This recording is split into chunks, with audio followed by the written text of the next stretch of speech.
آپ مجھ سے کم نہیں ہو، میں آپ سے بڑھ کر نہیں ہوں، ہم سب ایک ہی مطلب مرتبے کے لوگ ہیں. لیکن کیا ہے کہ ہم نے کوشش کی کہ ہم اللہ اور اس کے رسول کی نافرمانی سے بچیں، بس بچنے تک ہماری طاقت ہے، اور تو ہماری کوئی طاقت نہیں ہے. اس نے آج عزت کا مالک بنا دیا، عزت کا مالک بنا دیا، اور آپ دیکھ رہے ہیں ماشاءاللہ عزتیں مل گئی الحمدللہ رب العالمین. اچھا آپ دیکھیں سوچیں مولانا کچھ سرگرمیوں کی دوبارہ سے بات کرتے ہیں. ایک چیز یہ فرمائیے گا کہ آپ لوگ آرٹیفیشل انٹیلیجنس اور خاص طور پہ ہنر سکھانے کا، اسکل ڈیولپمنٹ کا ایک بڑا کام کرتے ہیں، کیونکہ سوسائٹی میں اس چیز کو اب اچھا نہیں سمجھا جاتا کہ آپ کوئی کارڈ بنا کر دے دیں، لوگ اس میں سے ہر مہینے جا کے 20-25 ہزار نکالیں اور کام چوری کریں اور کوئی کام نہ کریں. لیکن کسی قوم کو پڑھانا، کسی قوم کے لیے درد رکھنا کہ وہ اسکل سیکھیں، آرٹیفیشل انٹیلیجنس کی بات ہو یا دیگر ہنر سکھانے کی بات ہو، تو کن کن شعبوں میں کیا کیا لوگوں کو سکھانے کی کوشش کر رہے ہیں؟ بڑا اچھا سوال کیا. دیکھیں ہمارے پاکستان میں 200 یونیورسٹی ہیں، اور یہ 200 کی یونیورسٹی میں اکثر یونیورسٹی آئی ٹی پڑھاتی ہیں. لیکن کیا ہے، وہ پڑھاتی ہیں مگر بچے کے ہاتھ میں گویا ہنر نہیں دے رہی ہوتی.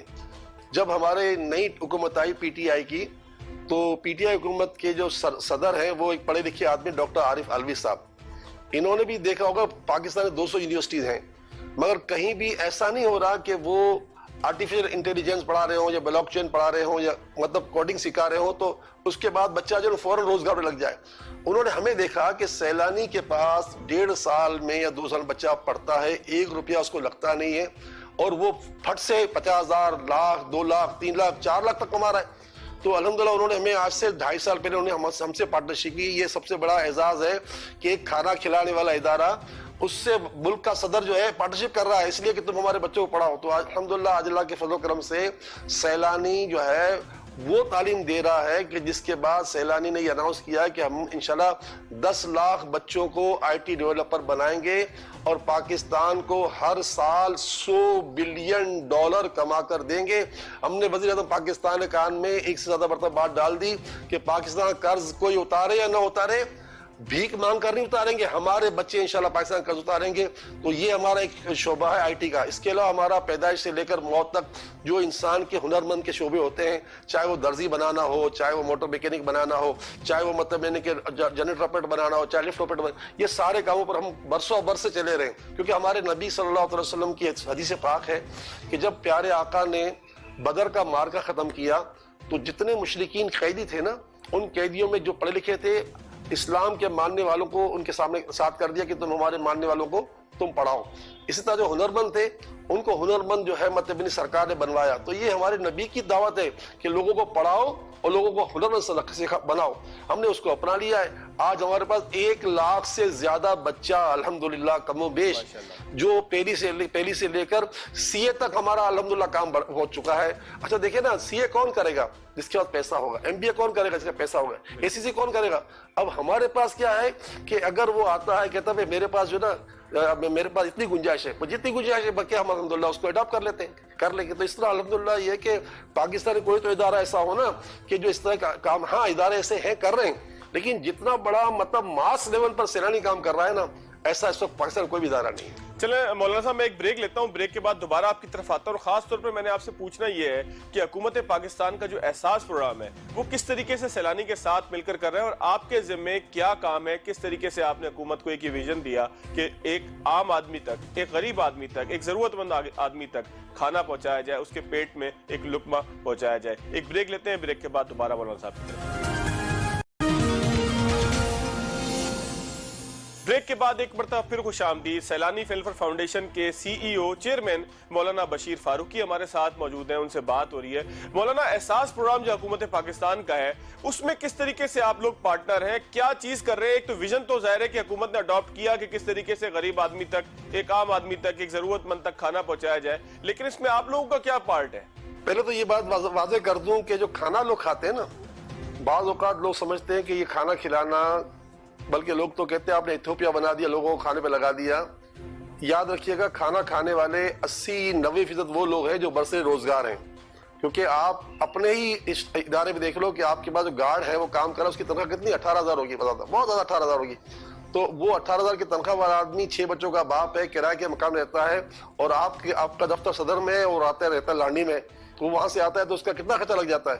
تو ایسے لوگ ہمارے پاس کھانا کھاتے ہیں یہ اور اس طرح وہ اپنے 100-150 بچا لیتے ہیں. نتیجتاً الحمدللہ رب العالمین وہ 100-150 روپے اپنے گھر میں کسی اور کام میں لے لیتے ہیں. تو یہ سوچ ہونی کہ بھائی یہ آپ بڑا غلط کام کر رہے ہو, لوگوں کو کھانا کھلا رہے ہو.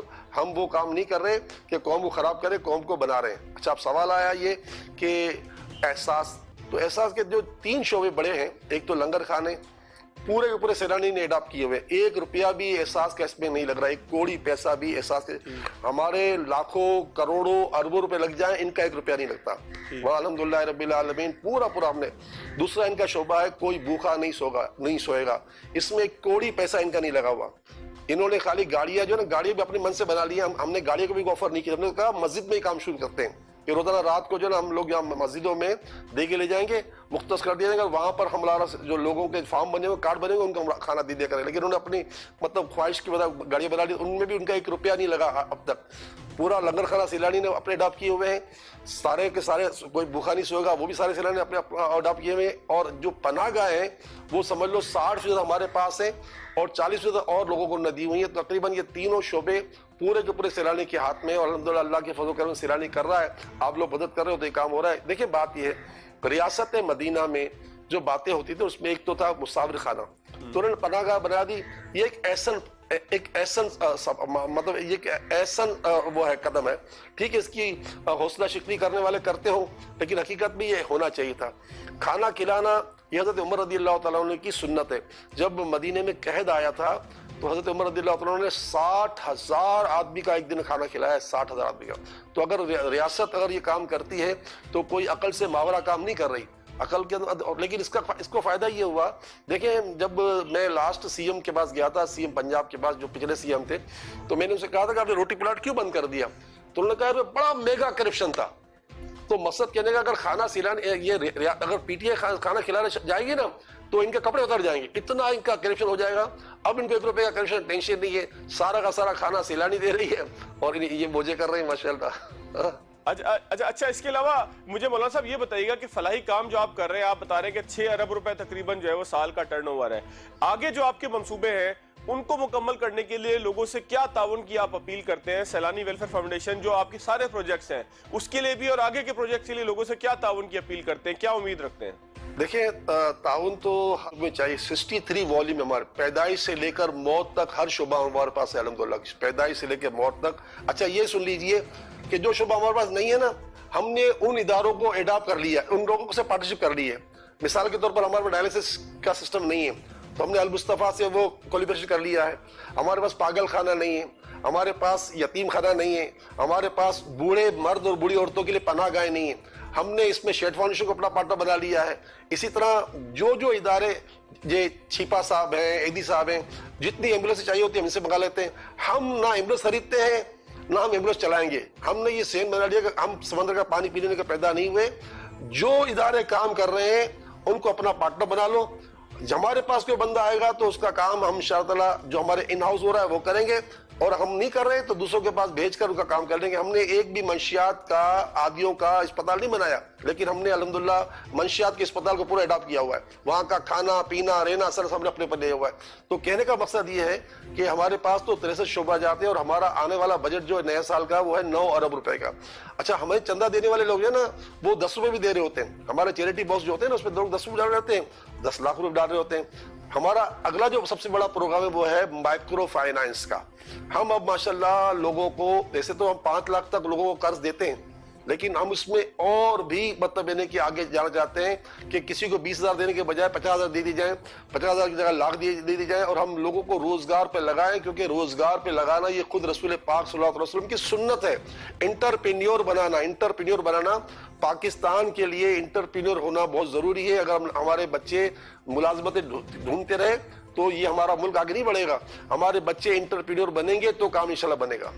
اچھا مولانا, یہ تمام جو پروجیکٹس ہیں آپ نے بتایا اتنی بڑی ایک خطیر رقم ہے, لوگ ظاہر ہے کہ آپ پہ اعتماد کرتے ہیں, اور اس اعتماد کا ایک طریقہ یہ بھی ہوتا ہے کہ آپ شفافیت رکھیں, تمام چیزوں کو جو ہے وہ لوگوں کے سامنے پیش کریں سال ختم ہونے پہ. تو شفافیت کا کیا طریقہ کار ہے؟ آڈٹ کرواتے ہیں, کس طریقے سے کرواتے ہیں, اس کا کیا طریقہ کار ہے تاکہ اطمینان ایک ہو سکے ڈونر کو؟ الحمدللہ انٹرنل آڈیٹر تو ہمارے پاس موجود ہیں ان ہاؤس, اور ہم چارٹر اکاؤنٹنٹ کمپنیوں سے آڈٹ کرواتے ہیں, اور الحمدللہ ہماری ویب سائٹ پر آپ کو اللہ تعالیٰ کی رحمت سے اس کی رپورٹ مل جائے گی. ہمارا ہر چیز ہماری ٹرانسپیرنسی ہے, ہمارا سارا تخمینہ ایف بی آر میں جاتا ہے. ہم کوئی ڈبل رسید نہیں بناتے, ہمارے یہاں کوئی کچے کھاتے نہیں ہیں, ایک ہی کھاتا ہے.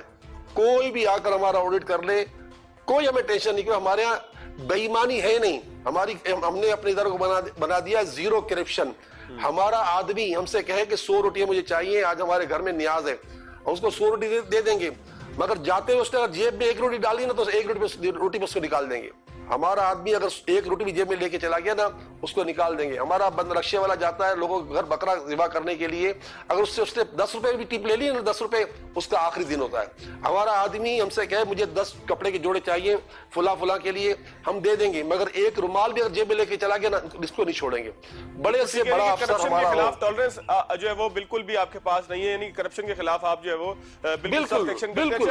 اچھا مولانا صاحب, بالکل اختتام کی طرف ہے پروگرام. 2 سوال ہیں جس کا میں چاہوں گا کہ آپ تفصیل سے جواب دیں. ایک سوال یہ کہ کرونا کی وبا کے دوران کس طریقے سے آپ نے لوگوں کی مدد کی, کس طریقے سے لوگوں کی خدمت کی. اس کے ساتھ ساتھ اس کا اختتام کچھ یوں کیجئے گا کہ نبی مہربان صلی اللہ علیہ وسلم وہ وبا کے زمانے میں, خاص طور پر وبا کے حوالے سے ایک مسلمان سے, کیونکہ پاکستان میں وبا کا ایک مرتبہ پھر زور ہے, میں چاہوں گا کہ آپ ایک پبلک سروس میسج ضرور دیں کہ لوگ وبا میں نبی مہربان صلی اللہ علیہ وسلم کی تعلیمات کو سامنے رکھتے ہوئے کس طریقے سے زندگی گزاریں خاص طور پر, اور کس طریقے سے احتیاط کریں. اگر نبی مہربان صلی اللہ علیہ وسلم نے یہ بتایا کہ جو ہے وہ لوگوں کو احتیاط کرنی چاہیے اور اپنی زندگی کی حفاظت کرنی چاہیے, تو اس کا ایک پورا ایک مجموعی طور پر میں آپ سے چاہوں گا کہ 4-5 منٹ کے اندر اگر آپ ایک خلاصہ کر دیں. پروگرام کا اختتامی سوال ہے. جی بسم اللہ الرحمن الرحیم. آپ نے بہت اچھی بات کی. کورونا وائرس میں تو سیلانی نہیں بلکہ کروڑوں لوگ سیلانی بن گئے تھے. ہر شخص اپنی ذات کا سیلانی بن گیا تھا, اور لوگوں نے پاکستان کے 22 کروڑ عوام میں کروڑوں لوگ اپنے گھر سے نکل آئے تھے, اور جس کی جو طاقت تھی اس نے کام کیا, ورنہ تو آپ کو قدم قدم پر لاشیں ملتی. 2 مہینے کراچی پورا پاکستان بند ہو گیا تھا, یہ معمولی بات نہیں تھی. ہم سے اللہ نے بڑا کام کروایا. سمجھ لو پاکستان میں سب سے بڑے کاموں میں احساس کے بعد سب سے بڑا کام اللہ نے ہم سے کروایا. سب سے بڑا تو کام ریاست نے کیا, ان کا تو بات نہیں. باقی کام نے کہا تھا, ہم نے تو اناؤنس کر دیا تھا کہ 12 لاکھ راشن بانٹیں گے. اللہ کے کرم سے ہم سے بہت بڑا کام ہوا. فوج بھی ہمارا مددگار بنی, رینجرز مدد بنی, پولیس ہماری مددگار بنی. یہ سارے کام ہو گئے, اور اللہ کرے آئندہ ایسی کبھی نوبت نہ آئے.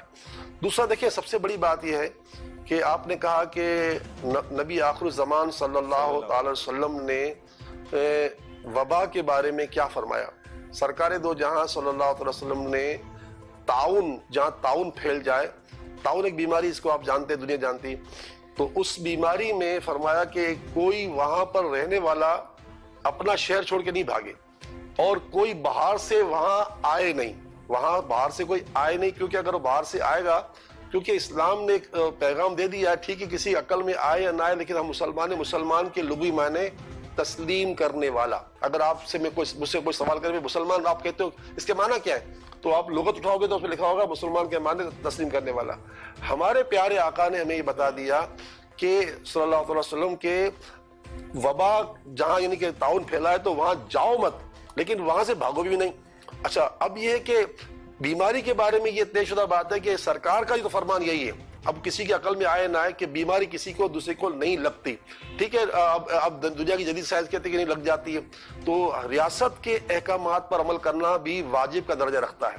ہماری ریاست کہتی ہے کہ آپ SOP پر عمل کریں, ہم کو اس پر عمل کرنا چاہیے, کیونکہ جس ریاست میں رہتے ہیں, آپ جس ریاست میں رہو گے اس ریاست کا شرعی حکم یہ ہے کہ اس ریاست میں اگر کوئی وہ ایسی بات کرتے ہیں جو خلاف شرع نہیں ہے تو ان پر عمل کرنا چاہیے. دیکھیں نا, ہمارے علماء کرام نے مسجدوں کے بارے میں ڈسٹینس منع ہے, مسجد میں ڈسٹینس شرعن منع ہے کہ اگر 2 آدمی کے درمیان جتنی جگہ ہوگی اس میں شیطان آگے کھڑا ہو جائے گا, لیکن اسلام نے اجازت دے دی. علماء کرام نے کہا کہ ٹھیک ہے اب یہ بس مسئلہ ہے تو ہم اس پر جو ہے نا قائم ہیں. اچھا, اب دوسری بات جو ہے نا, میرا جو شکوہ یہ ہے کہ دیکھیں یہ جو لاک ڈاؤن کی جو چیخ و پکار ہے بعد 14 مہینے سے, یہ بہت غلط طریقہ ہے. دیکھیں لاک ڈاؤن جو ہے ہماری غربت میں, ہمارے افلاس میں, ہمارے فقر میں, ہماری بے روزگاری میں بہت بڑا سبب بن چکا ہے. سرکاری ادارے اگر بند ہو جائیں تو ان کا کوئی فرق نہیں پڑتا, ان کی تنخواہیں جاری ہیں. اچھا, پھر سرکاری ادارے جو کام کرتے ہیں سب کو پتا ہے وہ کتنا کام کرتے ہیں, اگر آپ کا کبھی کام پڑ جاتا ہے وہ پتہ چل جائے گا کام کیسے ہوتا ہے سرکاری اداروں میں. سمجھے, تو آپ دکانوں کو بند نہ کروائیں. دیکھیں, کاروبار بند کروانا یہ معیشت کے ساتھ ایک مطلب کہ نقب لگانا ہے. یہ آج ریاست کو دیکھیں، عمران خان صاحب سے میری 5-6 میٹنگ ہو چکی ہیں اس 2.5 سال کے اندر.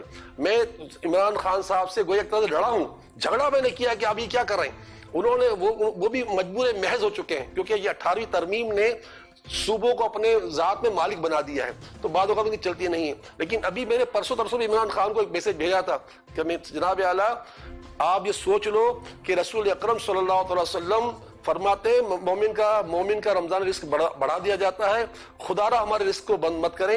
اور پھر میں نے ان کو یہ بات بھی کہی کہ پاکستان وہ خوش نصیب ملک ہے جہاں تقریباً رمضان میں 1 کروڑ سے زیادہ ختم قرآن ہوتے ہیں. 1 کروڑ سے زیادہ ختم قرآن ہوتے ہیں. اور ختم قرآن وہ چیز ہوتی ہے کہ جب ختم قرآن ہوتا ہے تو دعائیں قبول ہونے کے لیے فرشتے آتے ہیں. تو بھائی آپ کے پاکستان کو 14 مہینے کچھ بھی نہیں ہوا. دنیا میں سب سے کم نقصان پاکستان کو ہوا ہے کورونا کا، تو ابھی بھی نقصان نہیں ہوگا. بس خالی ہمارے لوگ چیخ پکار بند کر دیں. میرا یہ 1,00,000 مرتبہ اللہ تعالیٰ کی بار پر بھروسہ ہے کہ پاکستان میں کچھ نہیں ہوگا. اگر 6 افراد کل بیچارے دنیا سے چلے گئے کراچی پاکستان سندھ میں، تو پورے سندھ میں افراد کتنے ہیں؟ اب سوچو صحیح، 6 افراد کل ہمارے پاکستان سے چلے گئے. اب آپ نے سندھ کے سارے دروازے بند کرنا شروع کر دیے. آپ کہتے ہیں لاجسٹک بند کر دو، پنجاب سے لوگ سندھ میں گاڑیاں نہ جائیں. تو بھائی یہ نظام نہیں چلے گا. بھائی آپ کورونا کے ساتھ جینا سیکھو. حکمرانوں، سیاستدانوں، بیوروکریٹسوں، سنو، خدا را کورونا کے ساتھ جینا سیکھو. کورونا کی وجہ سے اپنے نظام کو بالکل تباہ و برباد ہونے مت دو. اگر یہ ایسا کرو گے تو نہ جانے اور کیا قیامت ہو جائے گی. یہ ریاست کا قول سن لیجئے کہ پاکستان میں 10 کروڑ عوام ایسے ہو گئے ہیں کہ جو اپنی حاجت کے لیے کسی اور کو دیکھ رہے ہیں. تو جب ایسے حالت ہو جائیں گے تو خدا را اس کا بعد انجام کیا ہوگا؟ صاف ستھری بات ہے، جب آپ کو کھانا نہیں ملے گا تو آپ ڈکیتے مارو گے، قتل کرو گے، تو ایک نظام بالکل لا اینڈ آرڈر ہاتھ سے نکل جائے گا. مگر پتہ نہیں ان کو کیا ہو گیا. ہمارے بڑے بڑوں کو جن کے پاس ریاستیں ہیں ان کی عقل میں باتیں نہیں آتی. میں بالکل لاک ڈاؤن کا 1000 مرتبہ مخالف ہوں اور SOP کا 1000 مرتبہ حامی ہوں. بہت شکریہ مولانا صاحب. بالکل پروگرام کا وقت ختم ہو رہا ہے. یہاں پہ پروگرام کا اختتام آپ کی اسی بات سے کریں گے کہ SOPs کو کا اہتمام کیجئے. یہی نبی پاک مہربان صلی اللہ علیہ وسلم نے بتایا کہ ریاست کو کس طریقے سے جو ہے وہ فالو کرنا ہے، اس کے کیے ہوئے کہے ہوئے جائز کام کو کس طریقے سے فالو کرنا ہے. آج کے پروگرام سے اتنا ہی. اگلے پروگرام تک یاد دیجیے. اللہ